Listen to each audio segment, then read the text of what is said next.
स्वागत है आप सबका अपना चैनल MS गिल इंफोटेनमेंट में।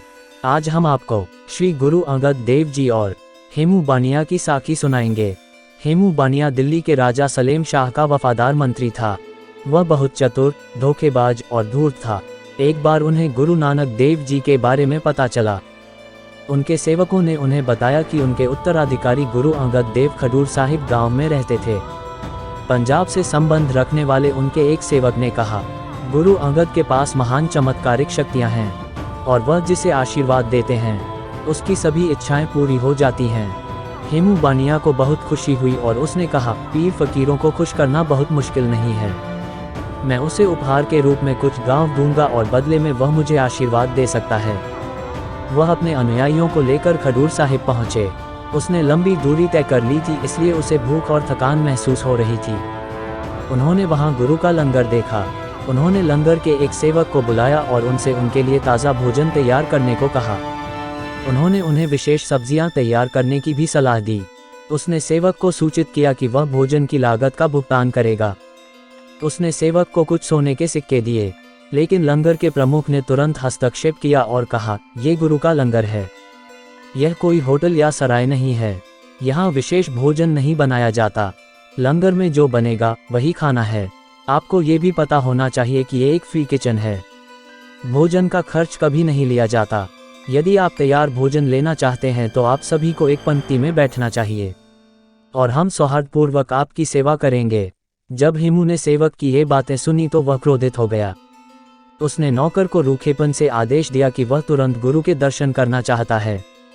लेकिन नौकर ने विनम्रता से कहा कि गुरु दरबार हॉल के अंदर भगवान के नाम पर ध्यान कर रहे थे, वह उचित समय पर बाहर आ जाएंगे। ये शब्द सुनकर हेमू जोर से रोने लगा और बोला, तुम नहीं जानते कि मैं भारत के राजा का प्रधानमंत्री हूँ। मैं जो चाहूँ वो कर सकता हूँ। शाही सेना और खजाना मेरी आज्ञा के अधीन है। लेकिन सिखों को हेमू की महानता की कोई परवाह नहीं थी। उचित समय पर जब गुरु बाहर आए तो सिखों ने उन्हें हेमू के बारे में बताया।